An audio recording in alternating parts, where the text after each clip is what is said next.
Hey everybody, and welcome to another episode of Junk Food and You.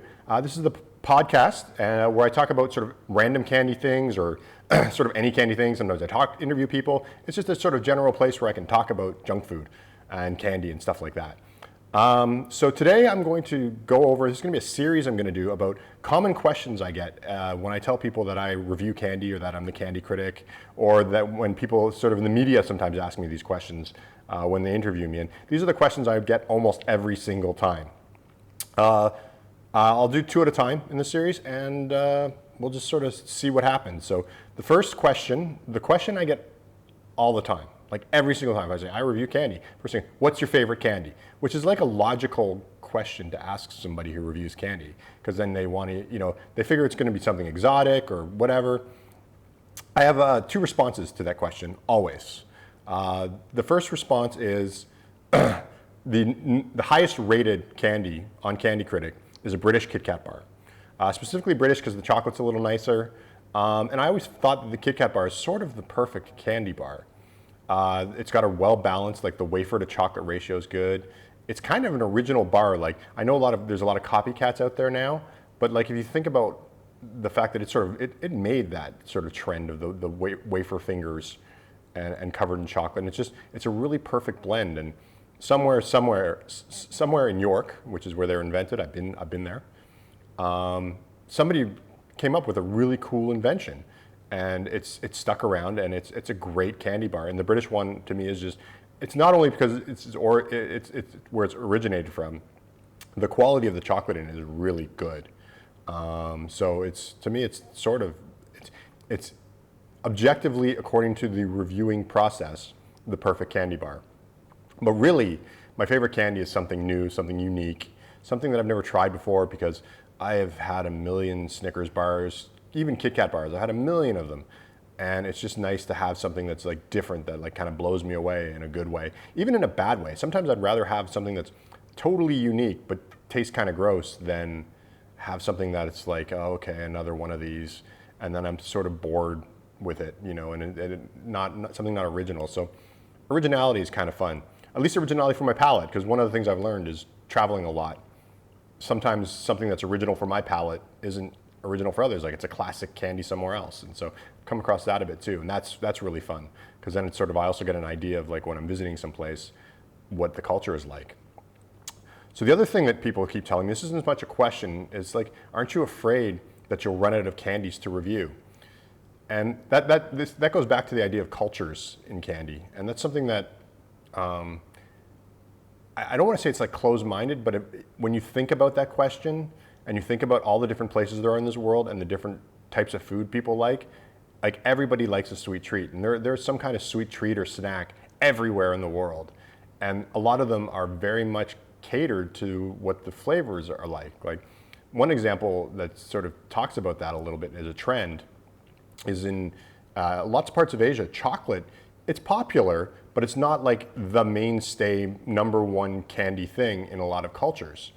And so the idea of like a chocolate bar might be unique somewhere, like a dairy milk bar could be unique in certain parts of the world. Peanut butter and chocolate is another great example of a flavor combination. There's a lot of cultures that maybe know it from popular culture, like seeing Reese's peanut butter cup commercials and such, but maybe don't like it or aren't used to it. And it works the other way around too. Whereas I'm definitely, I was brought up in a Western culture. I was brought up in Canada. So I get a lot of American flavors too, but like a lot of that. So there's a lot of like, flavors that, you don't need, like tamarind, sort of in South Asia is such a common flavor for sweets, but in a lot of places in North America, they don't have a clue what you're talking about. There's lots of fruits that are totally, void and non-existent in North America that, in other parts of, Asia and Europe and everything that just are common. So another good example is in Asia, sweet potato is considered a sweet. Like you have candies made out of it, and you have like dessert type donuts, like a donut filled with sweet potato is just so common. And I know it's changing. The world's changing a lot that way because I think the internet, and even, I don't want to brag about my own thing, but sites like Candy Critic sort of show people about these different treats. But I'd never worry about running out of candy because I always think there's going to be treats. And there's also innovation. There's always new things coming out, so it's always something new to try. I've gotten to the point now when I'm in North America, sometimes I'll go to like a grocery store or a pharmacy and I'll look at their candy selection and be like, I pretty much reviewed everything here.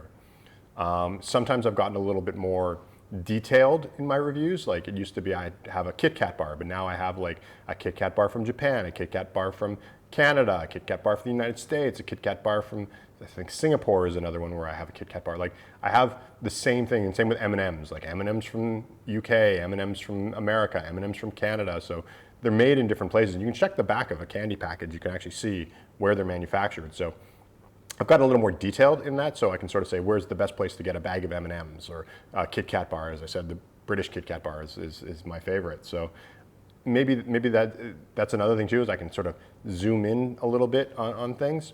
So yeah, I'm not really worried that I'm going to run out of candy.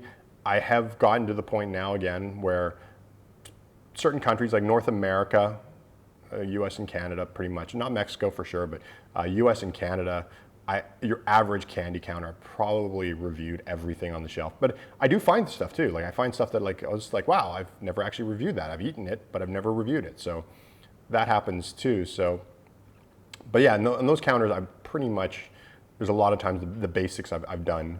So now I get to the more obscure stuff. But I'm not worried, you know. And if it happens, that would be amazing. That'd be amazing if I could say, but that seems to me like a goal, like, hey, I've seen the entire internet. You know, I don't think it's possible. And I'm glad it's not possible. And I'm glad I'm able to stretch and see new stuff. So, yeah. So, well, that's the first two questions in this series called, you know, in Junk Food and You, where I answer common questions I get from people. So, as always, you can follow me on Twitter at Candy Critic, or go to candycritic.org and find links to all of my other social media. As well as you can find links to my Patreon page. You can find links to Facebook and Instagram and all that fun stuff. You can also, on candycritic.org, find links for my two books, Snack Facts and Treats and Beasts. One's a book that teaches you the facts about snacks, as is in the name, and Treats and Beasts is an alphabet book, fun kids alphabet book where you can see the beasts and the treats they love. So make sure to check that out. Thanks for watching this episode, and we'll see you next time.